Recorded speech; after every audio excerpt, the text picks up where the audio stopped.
Olá, que bom te ver por aqui. Antes de começarmos o último capítulo, deixa o seu joinha aí para mim, porque semana que vem tem novidade. A Revolução dos Bichos, capítulo 10. Passaram-se anos. As estações vinham, passavam e a curta vida dos bichos se consumia. Tempo chegou em que ninguém mais se lembrava de antes da Revolução, com exceção de Quitéria, Benjamin, o corvo Moisés e alguns porcos. Maricota morreu, Ferrabras, Lulu e Catavento morreram. Jones também morreu num asilo de alcoólatras noutra cidade. Bola de Neve fora esquecido. Sansão também, exceto pelos poucos que havia conhecido. Quitéria era agora uma égua velha, corpulenta, com os olhos atacados pela catarata. Já ultrapassara de 2 anos a idade de aposentadoria. Aquela história de reservar um pedaço de campo para os animais idosos não era mais nem mencionada. Napoleão tornara-se um cachaço maduro de uns 150 quilos.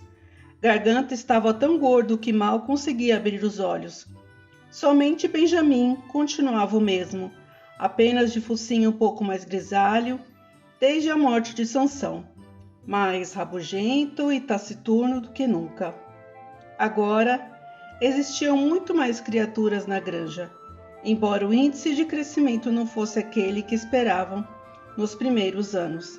Haviam nascido muitos animais para os quais a Revolução não passava de uma obscura tradição transmitida verbalmente, e outros que nem sequer tinham ouvido falar coisa alguma a respeito. A granja contava agora com 3 cavalos, além de Quitéria. Eram bichos formidáveis, trabalhadores incansáveis, bons camaradas, mas muito estúpidos. Nenhum se mostrou capaz de aprender o alfabeto, além da letra B. Aceitavam tudo quanto lhes era dito a respeito da Revolução e dos princípios do animalismo, especialmente por Quitéria, a quem dedicavam um respeito filial, mas era duvidoso que entendessem lá grande coisa.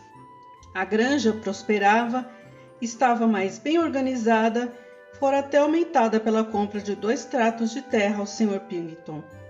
O moinho de vento, afinal, fora concluído com êxito e a granja possuía uma debulhadeira e um elevador de feno próprio, e construções novas se haviam erguido. O moinho de vento, entretanto, não era usado para gerar energia elétrica. Usavam-no para moer cereais, coisas que dava bom dinheiro. Os animais estavam braço com a construção de outro moinho de vento, quando este estivesse concluído.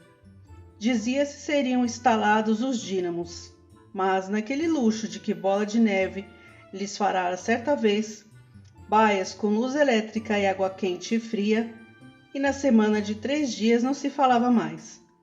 Napoleão denunciara tais ideias como contrárias aos princípios do animalismo. A verdadeira felicidade, dizia ele, estava em trabalhar bastante e viver frugalmente. De certa maneira, parecia como se a granja se houvesse tornado rica sem que nenhum animal tivesse enriquecido, exceto, é claro, os porcos e os cachorros. Talvez isso acontecesse por haver tantos porcos e tantos cachorros. Não que esses animais não trabalhassem à sua moda. Garganta nunca se cansava de explicar que havia um trabalho insano na ação de supervisionar e organizar a granja. Grande parte desse trabalho era de natureza tal que estava além da ignorância dos bichos. Tentando explicar, Garganta dizia-lhes que os porcos dependiam diariamente de enormes esforços com coisas misteriosas chamadas arquivos, relatórios, minutas e memorandos. Eram grandes folhas de papel que precisavam ser miudamente cobertas com escritas e logo depois queimadas no forno. Era tudo de mais alta importância para o bem-estar da granja, dizia Garganta. A verdade é que nem os porcos nem os cachorros produziam um só grama de alimento com o seu trabalho, e havia um bocado deles com o apetite sempre em forma. Quanto aos outros, sua vida, ao que sabiam, continuava a mesma. Geralmente andavam com fome, dormiam em camas de palha, bebiam água do açude e trabalhavam no campo. No inverno sofriam com frio, no verão com as moscas. De vez em quando, os mais idosos apagavam da memória e tentavam determinar se nos primeiros dias da Revolução, logo após a expulsão de Jones, as coisas haviam sido melhores ou piores do que agora. Não conseguiam lembrar. Nada havia em que estabelecer comparação. Não tinham em que basear-se, exceto as estatísticas de Garganta, que invariavelmente provavam estar tudo cada vez melhor. Os bichos consideravam o problema insolúvel. De qualquer maneira, dispunham de muito pouco tempo para essas especulações. Apenas o velho Benjamin afirmava lembrar-se de cada detalhe de sua longa vida e saber que as coisas nunca haviam estado e nunca haveriam de ficar, nem muito melhor, nem muito pior, sendo a fome, o cansaço e a decepção, assim dizia a lei imutável da vida. Mesmo assim, os bichos nunca perdiam a esperança, mas ainda jamais lhe faltava nem por instantes o sentimento de honra pelo privilégio de serem membros da Granja dos Bichos, que continuava a ser a única em todo o condado, em toda a Inglaterra, de propriedade dos animais e por eles administrada. Nenhum deles, nem mesmo os mais moços, nem mesmo os chegados de outras granjas, situadas, algumas a 10 ou 20 quilômetros de distância, jamais deixaram de maravilhar-se com isso. E quando ouviam o tiro de espingarda e viam a bandeira flutuando no topo do mastro, seu coração se inchava de orgulho e a conversa passava a girar em torno dos históricos dias do entanho, da expulsão de Jones, da inscrição dos 7 mandamentos, das grandes batalhas em que os invasores humanos haviam sido derrotados. Nenhum dos antigos sonhos fora abandonado. A República dos Bichos, que o velho major havia previsto quando os verdes campos da Inglaterra não mais seriam pisados pelos pés humanos, era coisa em que ainda acreditava. O dia havia de chegar. Podia ser mais cedo ou mais tarde, talvez não acontecesse durante a vida de qualquer dos animais de então, mas havia de chegar. Até a melodia de bichos da Inglaterra talvez fosse cantarolada secretamente aqui e ali, de qualquer maneira. A verdade é que cada bicho da granja a conhecia, embora nenhum tivesse coragem de cantá-la em voz alta. Talvez fosse verdade que a vida era difícil e que nem todas as suas esperanças se haviam concretizado, mas tinham a consciência de não serem iguais aos outros animais. Nenhuma criatura era dona da outra. Todos os bichos eram iguais. Certo dia, no início do verão, Garganta mandou que as ovelhas o seguissem e levou-as para um campo situado nos confins da granja, que fora tomado de brotação do viodeiro. As ovelhas passaram o dia inteiro roendo as brotações sob a supervisão de Garganta. À noite ele regressou à granja, mas como disse às ovelhas que permanecessem lá, terminaram ficando a semana toda, durante o qual os outros bichos não as enxergavam. Garganta passava com elas a maior parte do dia. Estava, explicou, ensinando-lhes a nova canção para a qual precisava de certo sigilo. Foi logo após o retorno das ovelhas, numa noite agradável, quando os bichos haviam terminado seu trabalho e regressavam à granja, que se ouviu vindo do pátio um relinchar horripilante. Arrepiados, os animais estacaram. Era a voz de Quitéria. Ela relinchou outra vez e os bichos dispararam a galope para o pátio. Viram então o que havia visto. Um porco caminhava sobre as 2 patas traseiras. Sim, era a Garganta. Um tanto desajeitado devido à falta de prática em manter seu volume naquela posição, mas era em perfeito equilíbrio. Passeava pelo pátio. Momentos depois saiu pela porta da casa uma comprida coluna de porcos, todos caminhando sobre as patas de trás, uns melhores que os outros, um ou dois até meio desequilibrados e dando a impressão de que apreciariam o apoio de uma bengala, mas todos fizeram a volta ao pátio bastante bem. Finalmente, houve um alarido dos cachorros, ouviu-se o cocoricó esganiçado do garnizé e emergiu Napoleão, majestosamente desempenado, largando olhares arrogantes para os lados, com os cachorros brincando à sua volta. Trazia nas mãos um chicote. Surpresos, aterrorizados, uns junto aos outros, os bichos olhavam a fila de porcos marchar lentamente em redor do pátio. Pareceu-lhe enxergar o mundo de cabeça para baixo. Então veio o momento em que, se passando o choque e a despeito de tudo, e a despeito do terror dos cachorros e do hábito arraigado após tantos anos de nunca se queixarem, nunca criticarem, poucos importavam o que sucedesse.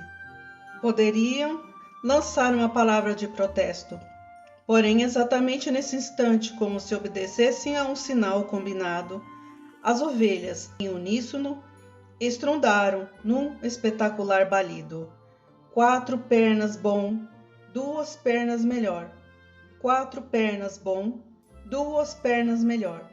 4 pernas bom, 2 pernas melhor. Baliram durante 5 minutos sem cessar, e quando se calaram, foram-se à oportunidade da palavra de protesto, pois os porcos já haviam voltado para dentro da casa. Benjamin sentiu um focinho esfregar-lhe o ombro. Era Quitéria.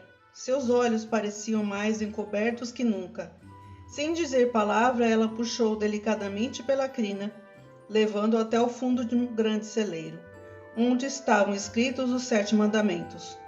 Durante um ou outros 2 minutos, ficaram olhando a parede com um grande letreiro branco. Minha vista está falhando, disse ela finalmente. Mesmo quando eu era moça, não conseguia ler o que estava escrito aí. Mas parece-me agora que a parede está meio diferente. Os 7 mandamentos são os mesmos de sempre, Benjamin? Pela primeira vez, Benjamin consentiu em quebrar sua norma e leu para ela o que estava escrito na parede. Não havia agora senão um único mandamento dizendo: todos os animais são iguais, mas alguns animais são mais iguais do que os outros. Depois disso, não foi de estranhar que no dia seguinte os porcos que supervisionavam o trabalho da granja andassem com chicotes nas patas.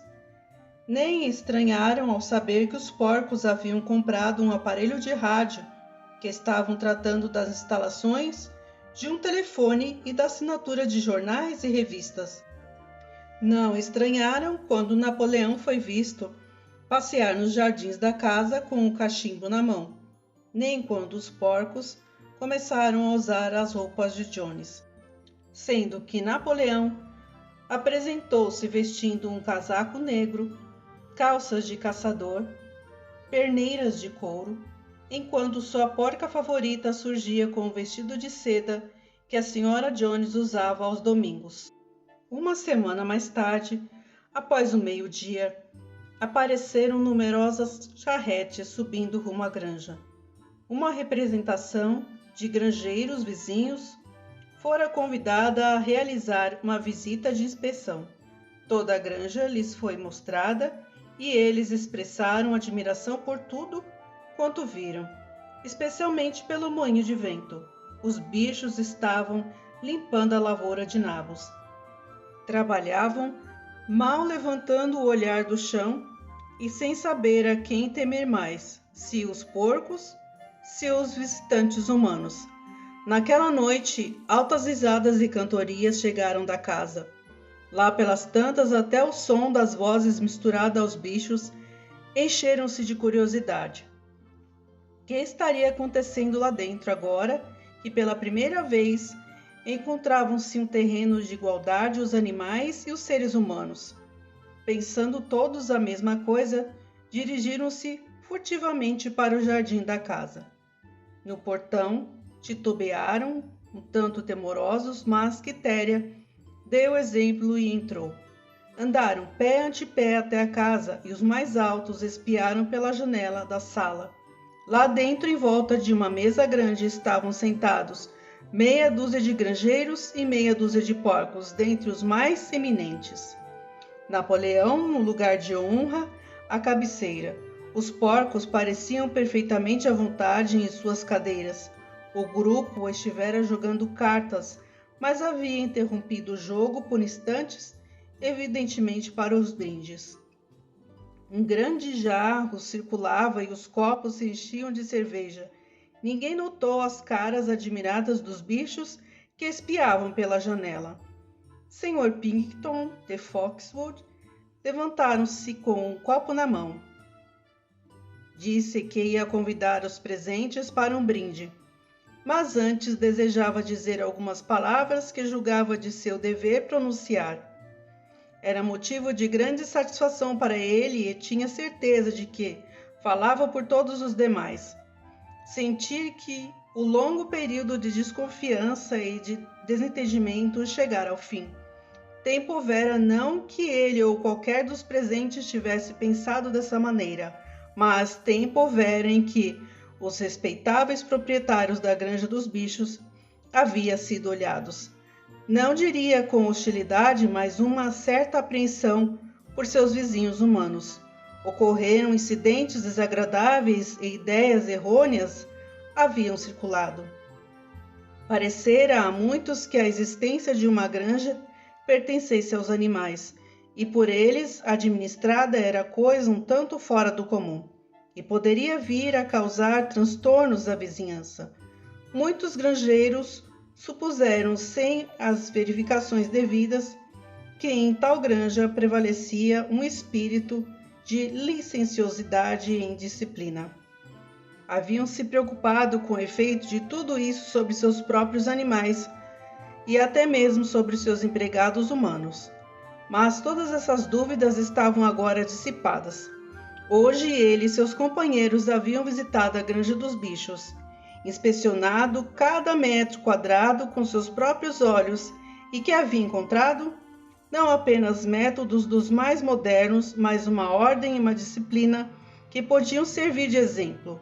Julgava poder confirmar que os animais inferiores da Granja dos Bichos trabalhavam mais e recebiam menos comida do que quaisquer outros animais do condado. Para falar a verdade, ele e seus companheiros de visita haviam visto naquele dia muita coisa que pretendiam introduzir imediatamente em suas próprias granjas. Continuou, assinalando mais uma vez os sentimentos de amizade que prevaleciam e deveriam prevalecer entre a Granja dos Bichos e os seus vizinhos, entre os porcos e os seres humanos. Não havia e eram inteiramente inadmissíveis quaisquer conflitos de interesse. Suas lutas e suas dificuldades eram uma só, pois o trabalho não constituía o mesmo problema em toda parte. A essa altura, evidenciou-se que o Sr. Pilkington pretendia soltar para a plateia algum dito espirituoso. Depois de muita sufocação que deixou vermelhos os seus vários queixos, ele conseguiu largá-la. Se os senhores têm que lutar com os seus animais inferiores, nós temos as nossas classes inferiores. Este bom note causou sensação na mesa, e o Sr. Pilkington novamente felicitou aos porcos pelas baixas reações, pelas muitas boas horas de trabalho e pela ausência geral de tolerância que observara na Granja dos Bichos. E agora disse finalmente, convidava o grupo a levantar-se e verificar se os copos estavam cheios. Senhores, concluiu o Sr. Pilkington, proponho um brinde à prosperidade da Granja dos Bichos. Houve uma entusiástica saudação e depois muitas palmas. Napoleão ficou tão emocionado que deixou seu lugar e deu a volta à mesa para tocar com seu copo ao do Sr. Pilkington, antes de esvaziá-lo. Quando as felicitações acabaram, Napoleão, que permanecera de pé, disse que iria também proferir algumas palavras.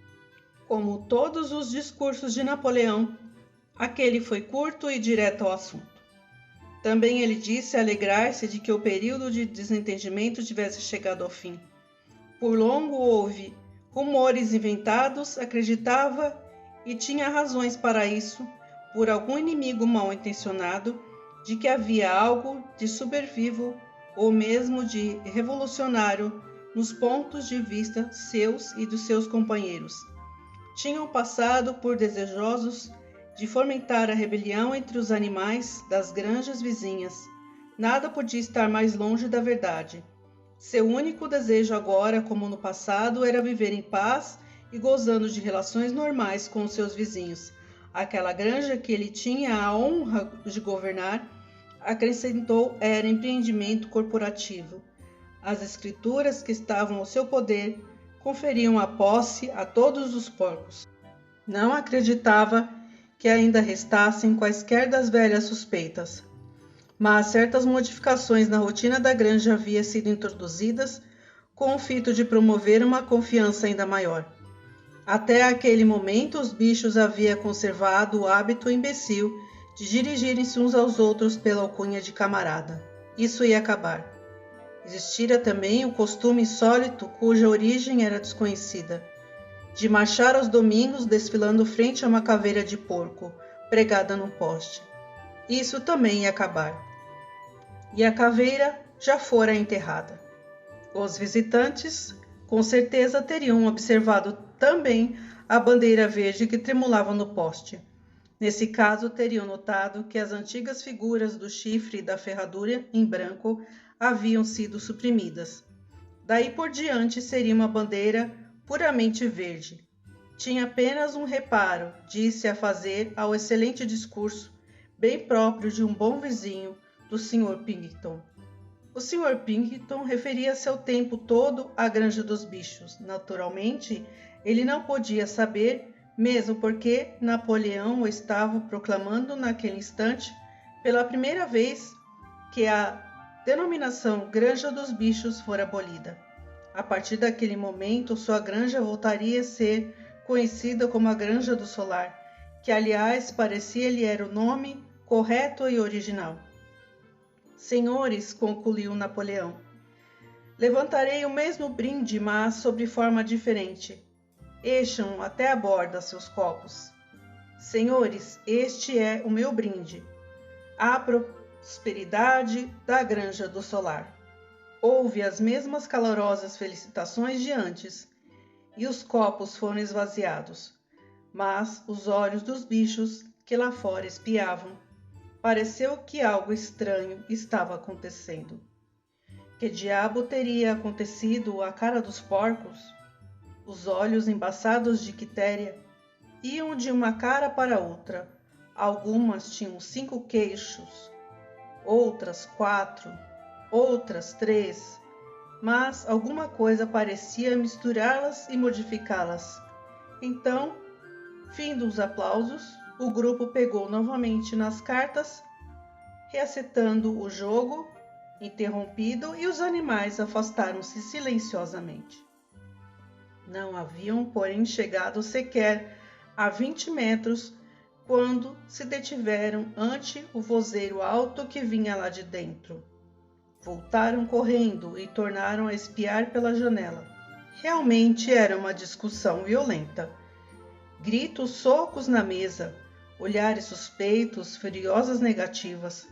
A origem do caso, ao que parecia, fora o fato de Napoleão e Sr. Pilkington haverem ao mesmo tempo jogado um as de espada.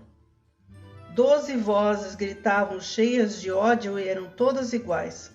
Não havia dúvida, agora, quanto ao que sucedera à fisionomia dos porcos. As criaturas de fora olhavam de um porco para um homem, de um homem para um porco, e de um porco para um homem, outra vez. Mas já se tornava impossível distinguir quem era o homem, quem era o porco. E essa clássica história, A Revolução dos Bichos, de George Orwell, termina por aqui. Um abraço e até a próxima história.